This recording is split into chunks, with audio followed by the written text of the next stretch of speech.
Hello বন্ধুরা, নতুন একটা রেসিপি নিয়ে চলে এলাম। আর বাঁচা কোচা কিছু জিনিস দিয়ে আমি তো কোনো কিছুই ফেলি না বা বাদ দিই না। নষ্ট করতে একদম পছন্দ করি না, ছোট থেকে অনেক কষ্ট করা দেখেছি। যেমন একটা চাল করতে গেলে মাঠে ধান চাষ করে সেই ধান বাড়িতে এনে ঝাড়াই করে মেশিনে চাল ভাঙিয়ে আবার ঝেড়ে তার আগে সিদ্ধ করতে হয় ধান। যাই হোক, আমার কাছে এগুলো অনেক কষ্টের ব্যাপার, আমি নিজে দেখেছি আর এগুলো অনেক অনুভূতি করি। তাই কোনো কিছু ছোট থেকে এই অভ্যেসটা রয়ে গেছে যে কিছুই বাদ দেওয়া যাবে না। তাই একটুখানি চিকেন ছিল, সেই চিকেনটা আমি ঘরে একটু বাড়তি বাটার ছিল, সেই বাটারটা দিয়ে আজকের বাটার চিকেন হবে কি জানি না, বাটার দিয়ে আজকের চিকেনটা রান্না করব। প্রথমে একটু টক দই হলুদ মাখিয়ে রেখেছিলাম চিকেনটা, আর অল্প একটু লবণ দিয়েছিলাম। আর একটা কড়াইতে আমি অল্প একটু তেল দিলাম, পেঁয়াজ ভাজবো। আর এই কালো সসপ্যানটা দেখতে পাচ্ছ যে পুড়ে ছারখার হয়ে গেছে, এটাতেই আমি বেশ খানিকটা বাটার দেব। একটু বাটার ছিল, যতটাই ছিল বেশি বেশি করে একটু দিতেই থাকবো। এদিকেতে কড়াইয়ের মধ্যে আমি পেঁয়াজ ভাজছি, আর এদিকে বাটার দিয়ে দেখো প্যানটা বেশ অনেকটা গরম হয়ে গেছে। এবার আমি একটা একটা করে চিকেন গুলো সব দিয়ে দেবো। একটু ভাজা ভাজা যে করতে হবে, বাটার চিকেনের চিকেন বেশ ভাজা ভাজা মতন হয়। যদিও আমি যতবার বাটার চিকেন করেছি আলাদা করে ভাজা ভাজা করিনি, কিন্তু একসাথেই কষিয়ে রান্না করেছি। দারুণ হয়েছে সবাই বলেছে, কিন্তু আমি জানি না ভালো হবে কিনা। যদিও আগে অনেকবার বলেছি আমি রান্না এখনো শিখছি। দারুণ হয়েছে মানে আমি তো খারাপ করলে আমার বাড়ির লোক বলে ভালো, আর ভালো করলেও বলে ভালো। অবশেষে তাদের কাছে রান্না করাটা নিয়েই ব্যাপার, একটু খেতে পারলেই হলো।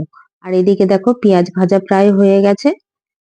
একটু আমি এখানে একদম বেরেস্তার মতন পেঁয়াজটা ভেজে নেবো, বেশি বেশি করেই ভাজবো পেঁয়াজটা। আর এদিকে চিকেন গুলো দেখো আমি অল্প করে উল্টে পাল্টে দেব, জলটা একদম যেন শেষ হয়ে যায় আর একটু পোড়া পোড়া ভাব হয়ে যায়। চিকেন থেকে যে জলটা বেরিয়েছে, জলটা থাকলে কিন্তু ভালো লাগবে না। তাই একটু বেশি ভাজা ভাজা করে নেবো, উল্টে পাল্টে করে একটু জোরে আঁচ দিয়ে, মানে গ্যাসের ওভেনটা একটু জোরে দিয়ে দেবো। আর এদিকে দেখো পেঁয়াজ ভাজাটা একদম বেরেস্তার মতন হয়ে গেছে, অনেকটা ভাজা। আর তার মাঝখানে আমি আদা রসুন দিয়ে দেবো। আর এখানে কিন্তু আমি আজকে অল্প মশলা দিয়ে রান্না করব, বেশি মশলা দেব না। তাই আদা রসুনের পরিমাণটা একদম মিডিয়াম দিয়েছি, যেটুকু লাগবে সেইটুকুই দিয়েছি। এখানে আমি আদা রসুনটা ভেজে নেব। আর সাইডে দেখো আমার ভাইপো আমার সাথে একটু পড়াশোনা করতে এসেছে, মানে একটু অঙ্কটা দেখাতে এসেছে। সাথে আমি একটু অঙ্কটা বলে দিয়ে আবার রান্নায় ব্যস্ত হয়ে গেলাম। এখানে একটুখানি হলুদ গুঁড়ো দিয়ে দিয়েছি, আর অল্প পরিমাণ লঙ্কার গুঁড়ো দিয়ে দিয়েছি। এখানে আমি একদমই অল্প মশলায় রান্না করব আজকে, কিন্তু একদম মেজারমেন্ট অনুযায়ী, একটুও বেশি দেবো না। একটু ঝাল মশলা দিলে বেশি ভালো লাগে, কিন্তু সবসময় ঝাল মশলা দিলে বেশি বেশি করে দিলে শরীরের পক্ষেও খারাপ।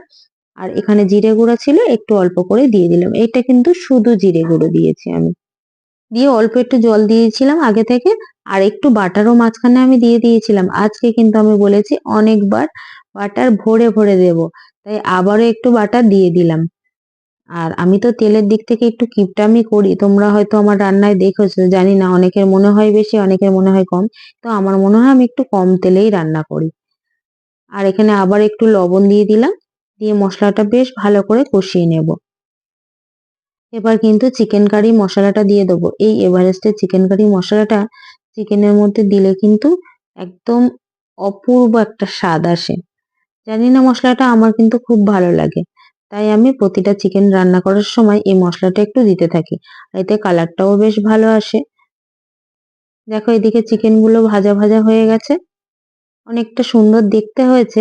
কিন্তু বেশি ভিতরের গুলো একটু কাঁচা আছে মনে হয়, কাঁচা মানে ভালো করে রান্না হয়নি।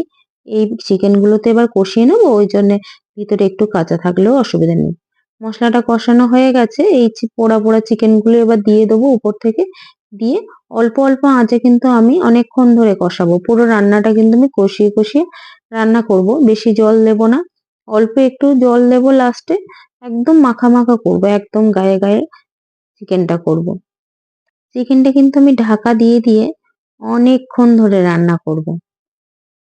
বেশ অনেকক্ষণ ধরে ঢাকা দিয়ে দিয়ে রান্না করলে চিকেনটা কিন্তু ভালো সিদ্ধও হয়ে যাবে, আর কষানোটাও বেশ ভালো হবে। একটু বড় বড় করে চিকেনটা রেখেছি, যদিও এরকম সাইজের চিকেনটা বেটার হয়। দেখো কষানোটা কিন্তু দেখতে বেশ ভালো হয়েছে। আর তোমাদেরকে বলেছিলাম না আমি কোনো জিনিসই নষ্ট করি না। সেই কবে ডমিনোসের পিৎজা খেয়েছিলাম, সেখান থেকে অরিগ্যানো আর চিলি ফ্লেক্সটা বাঁচিয়ে রেখেছিলাম। কবে একদিন চিকেন করবো আর চিকেনে দেবো। তাই আজকে ইউজ করে নিলাম অরিগ্যানো আর চিলি ফ্লেক্সটা। কষানোর উপরেই দিয়ে দিলাম অরিগ্যানো আর চিলি ফ্লেক্সটা। এতে কিন্তু স্বাদটা ভালোই হবে। আর ফেলে দিয়ে কি লাভ বলো? চিকেনটা তো বেশ ভালো লাগবে মশলাগুলো দিলে। যেকোনো রান্নাতেই দেওয়া যায়, যেটা ভালো লাগবে সেটাতেই ইউজ করে নেব। আমি এখানে চিকেন করছি তাই চিকেনটাতে দিয়ে দিলাম।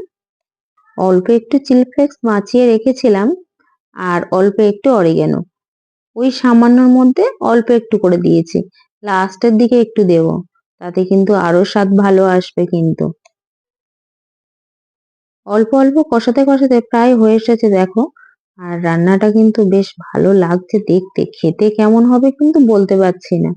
নিজেই রান্না করি আর নিজেই প্রশংসা করি, তোমরা তো আর করবে না। তাই উপর থেকে অল্প একটু জল দিয়ে দিলাম। এখানে মশলা ধোয়া জল ছিল আর ওখানে একটু বাটার লেগেছিল, সেই জলটা আমি দিয়ে দিয়েছি ধুয়ে ভালো করে। বাটারটা কোনো কিছুই ফেলা যাবে না, বাটারটা আজকে ভরে ভরে দেব। বাটার চিকেন না হলেও বাটারের সেন্টটা তো বেশ ভালো লাগবে। আমার কিন্তু বাটার ভীষণ ভালো লাগে। এই অল্প জল দিয়েছি, আবার ঢাকা দিয়ে দেবো। একটু ঢাকা দিয়ে দিয়ে অল্প অল্প আঁচে রান্না করব, যেহেতু জল বেশি দিইনি। আর এইটুকু জলে চিকেনটা সিদ্ধও হবে আর কিছুটা গ্রেভিও থাকবে। দেখো ঢাকা দিয়ে দিয়ে কিন্তু অনেকক্ষণ ধরে রান্নাটা করতে হবে। আবার একটু উপর থেকে বাটার দিয়ে দিলাম কিন্তু। এইবার কিন্তু লাস্ট বার দিলাম, আর কিন্তু বাটার দেব না। দিয়ে আবারও ঢাকা দিয়ে দেবো, দিয়ে অনেকক্ষণ ধরে অল্প অল্প আঁচে আবারও রান্না করে নেব। এবার উপর থেকে বেঁচে যাওয়া যে চিলি ফ্লেক্স আর অরিগানো ছিল, সেটা আর একটু দিয়ে দেবো উপর থেকে। ওমা, অরিগ্যানোটা তো বেঁচে ছিল কিন্তু চিলি ফ্লেক্স এর মধ্যে আর চিলি ফ্লেক্স ছিল না। মানে চিলি ফ্লেক্স ওই যে ছোট্ট প্যাকেটের মধ্যে আর যে নেই। তাই উপর থেকে একটু গরম মশলা ছড়িয়ে দিলাম, দিয়ে আবার একটু ঢাকা দিয়ে দিলাম। এই রেসিপিটা কিন্তু রুটি বা লাচ্চা পরোটা এর সাথে খেতে কিন্তু বেশ ভালো লাগবে। এবার ভাতের সাথেও খাওয়া যায়, আমাদের বাঙালিরা ভাতই তো প্রিয়।